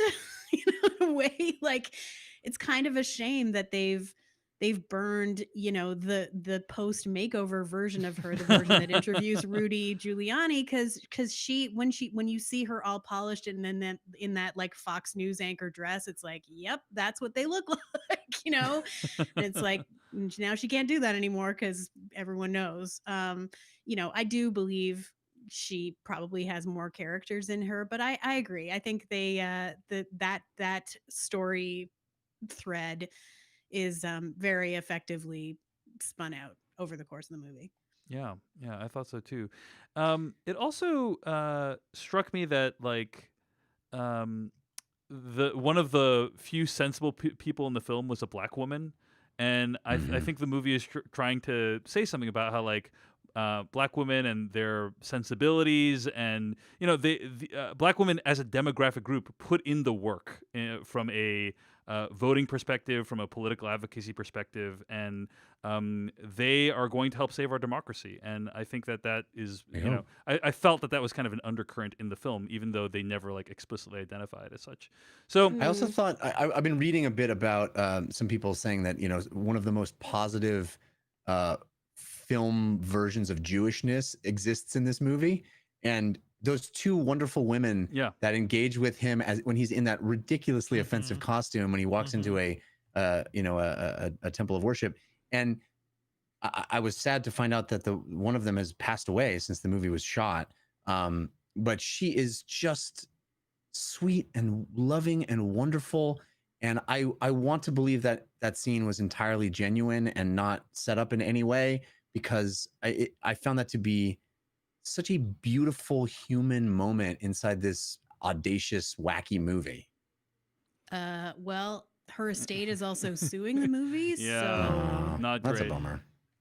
So this is Well, I guess it wasn't set up then. I thought she came off beautifully. Yeah, she came I mean, I off thought- very well, I think. But yeah, the woman, by the way, is Judith Dim Evans, and basically like the people who participated in this film. It's fair to say that very few of them understood what the final product of the film was going to be, and so yep, go ahead. okay. Tara? Well, I just think, I mean, in terms of when you're talking about the black woman, I assume you're referring to the babysitter that Yes, he Janice. brings Tudor to. Yeah. I felt like that she was an actor. Like I thought she's an actor, and the QAnon guys are actors. Mm. To me, Oh. those parts to me Is felt that your very conspiracy theory for performed. this movie? But I mean, even if they're, I guess I'm saying like even if they Yeah, are yeah. actors, like they occupy like a space in the film that I think is intentional. Is what I'm trying to say. Sure. So anyway, but yes, I do want to hear the truth of this, by the way, because I think the QAnon guys, if that's real, because I could see that being real, and if it is real, then it's sort of like, oh, that's even these guys who can believe in crazy conspiracy theories can be, welcoming and nice, to somebody who they're not threatened or offended by, I guess. Right. Yeah. But I mean, Mhm. if that was real, like they just let a guy they don't know off the street stay with them for what was obviously days with a camera crew. They've let Sure. the camera Why crew not? follow them Here's at my the friend, he rally likes when to they take found the videos. Yeah. daughter, yeah. Yeah. I mean, yeah. that- Well, but those the- are the only two people I think, the two that you mentioned, the babysitter and the QAnon dudes. I Mhm. feel, unless I'm wrong, I think are the only characters in the movie that had multiple setups, Yep. Yeah. right? Mhm. So that would, lend credence to your theory, I think. But Yep. I was reading Vince Mancini over at Uprocks, and he wrote about this movie, and he was talking about those two guys. And I'm quoting from this article. These two guys in this cabin who tell Borat earnestly that Hillary Clinton kidnaps children to drink their blood and harvest adrenochrome. It's a scene that It's a scene that makes me ask an internal question we probably never did the first time around. Who is performing for who here? End quote. Mhm. And I think he's basically saying yeah. right that like these guys know they're on camera, right? And so on some level, isn't what they are doing a performance, right? And like that's true of anyone that's on camera, but like the fact that they're kind of repeating these QAnon talking points, I think raises that question even more. Like QAnon in many ways is like performative to its core, right? The idea of like we're against like if you see how QAnon manifests in the real world, it's very performative publicly. And so that's definitely something that I think has happened between the first film and this film is this idea that like some of these people may be performing to the camera more than they were in the first film, right? Well, also, I mean, that's kind of my problem with all of the Sacha Baron Cohen style Mhm. of these kinds of movies. He's certainly not the only one that does it, but it almost always relies on taking advantage of the graciousness of people, Right. Yeah. and that to me is kind of mean, and it always makes me cringe a bit because I remember a scene from, was it Borat or was it Bruno? Anyway, there's a scene where he goes into a nice dinner and he like Yes. takes a shit in a Borat. napkin or something. Borat. That's Yeah. Borat. And it's like, these are just nice people. These are just people, you can have political differences with people, but anybody that you go in and take a shit in the napkin in their house, like it's just, you're just kind of taking advantage of them. And I kind of felt that a little bit with the menstruation sequence. Yes. Those people, I mean, there's some awful things that were said, and you can have opinions about the idea of those kinds of balls, but ultimately what you're doing is you're going into somebody's sort of nice event and you're just taking a shit in a napkin. Well, that was also staged. Like Yeah. that was a staged event for the movie too. Like there, Hmm. I agree. There definitely is a general like who is being punched down at problem. Yeah. Like there Yeah. certainly are targets that deserve to be punched up at, and I think all can agree who those are. The dads and the daughter at the cotillion, like those are not people that I want to hang out with necessarily, but mhm. like, are they as bad as a baker who, when you say, right, Jews will not replace us in icing on this cake, are they as bad as her? I would say no. Although that one guy was quick to put a price on his daughter, so yeah. Her reaction. True. Her reaction Yep. was so And her amazing. daughter, his daughter's reaction was just like, "What the hell are you doing?" It So is. amazing. It was. I mean, to me, that was like Amazing. just a dad being Yeah. a dumb dad versus Yeah. like, Yeah. I don't know how. I will say overall the targets of this one are less random than the first one. You know what Yes. I mean? Because I think overall there's a lot of like political targets in this film. Mhm. But there are still like some random targets in this film in Borat Yeah. too. Like some random guy who has a plastic surgery practice seemingly out in the Midwest. It's like, wow, I guess that guy needed to be taken down, you know? Like and Yeah. I mean, that's yeah, to me, that's one where it's like, that's fair. Like, especially Yeah, when yeah. at the end when they're settling up and they're talking to the receptionist and talking about how much it's going to cost.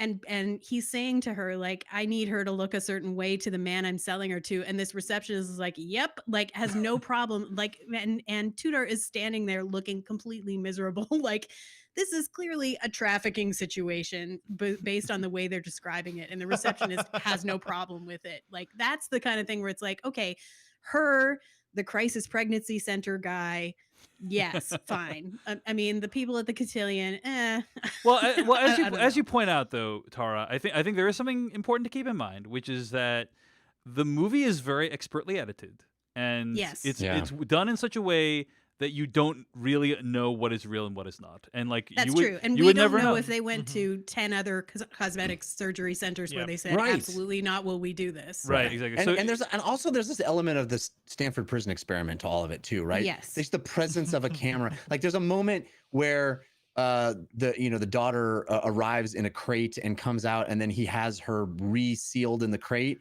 And I think the movie Yeah. asks you to like judge the guy who's sealing her back up in the crate. But to me, I'm like, no, this dude, he sees a camera. Right, He's right. there. Like He knows it's he fake. doesn't actually think he's sealing this girl up in a Yes. crate. You know, Right, right. there's Right. this sort of Stanford prison experiment-ness to it all, which is like, yeah, I'll do whatever you tell me to do. You got the camera on. That's what I'm here to do. I'm here to sort of serve your purposes. You know, I'm not excusing a lot of the abhorrent behavior, but I do think Right. it's more complex than it appears. Yeah. Well, and the biggest punching down victim, I would say, is from the first one, the nation of Kazakhstan, and specifically like the Yeah. people in the village who were so exploited by the production that they also sued.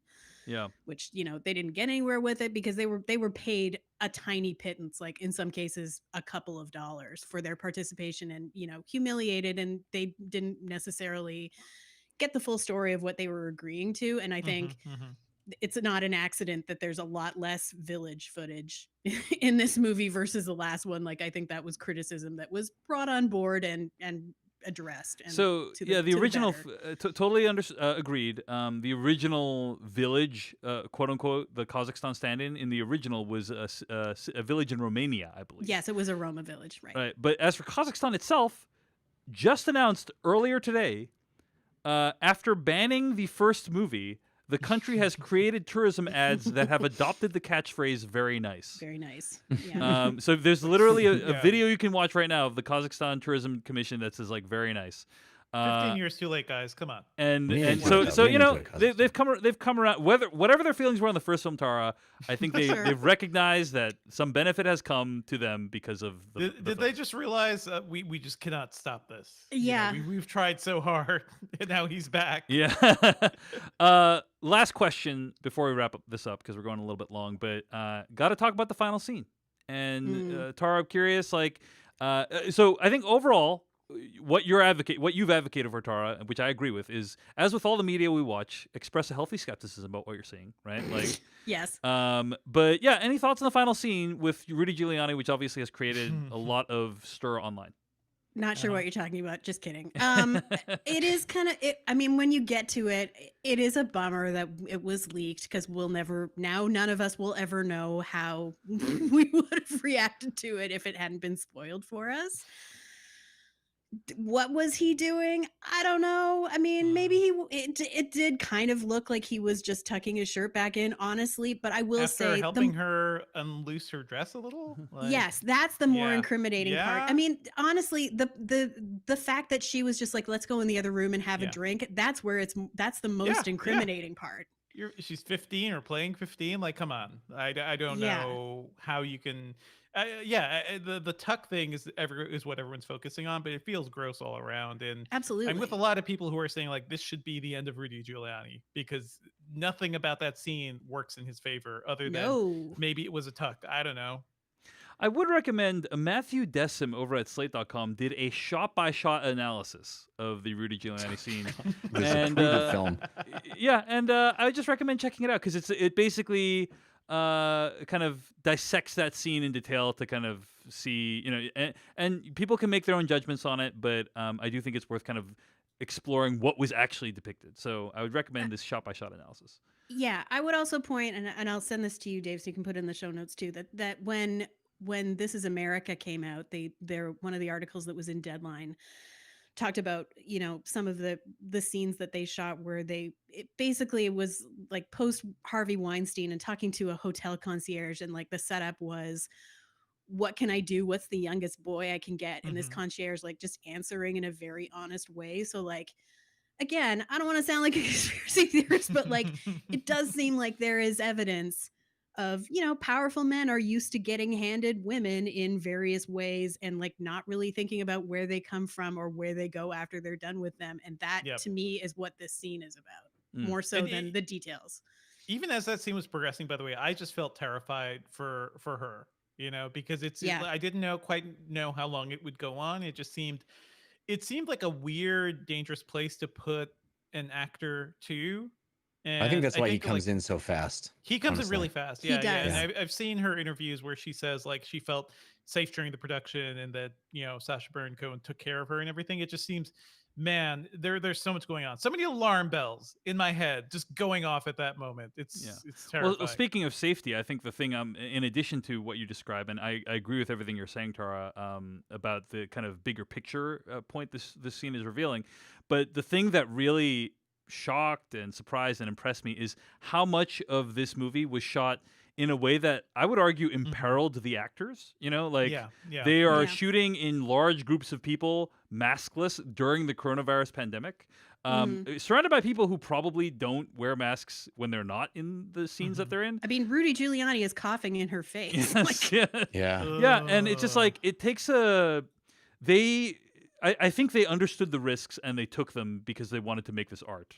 And to me, it's like akin to, Jackie Chan jumping off a bus into like a mall window or something like that. It's like they a mall window full of coronavirus. It's just like they took a risk for our entertainment, and in this case also to make a point. And I gotta say I admire them for it. So anyway, those are our thoughts on Borat 2. It sounds like we all really enjoyed it. Check it out. It's streaming right now on Prime Video. I do want to disclose I currently work for Amazon, but not for Prime Video. But that's why I've been trying to not say too much about my personal thoughts on the film.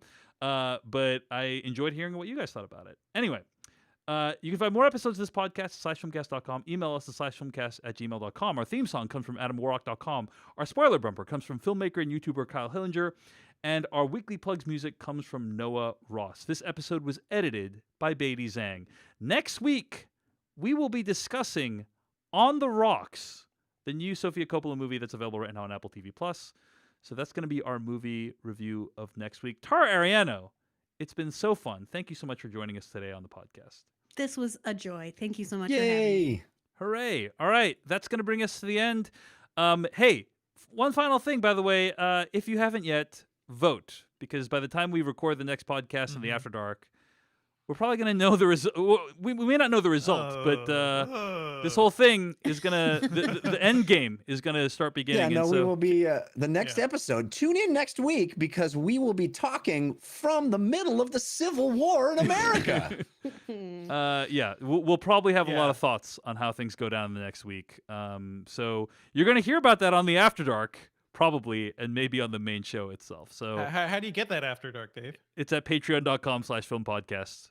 But also on the main feed, but also patreon.com/filmpodcast. All right. Let's get to 1,000 before November. Yes. 1,000 before November. We can do it. Help us do it, folks. All right. Thanks for listening. We'll see you next week. All right. Please don't close the browser yet. Did we say what we were recording? I guess we did, but next week. Yeah, on the rocks. On the rocks. Is that okay? No, did you say it during the episode? Yeah, He yes. did. Yeah, Yeah, I did. I He got did. to it. Tara, I know we went a little long. Thank you so much for joining No, us. that's for okay. Sticking Thank around. you. Thanks. Yeah, that was Thank you. that was Yes, great. so Thanks. That was fun. So fun. So your audio is still uploading, but if you want to step away, just feel free to hit mute on the Zencaster, and you can come back later and close the window. Okay. It's completely up to you.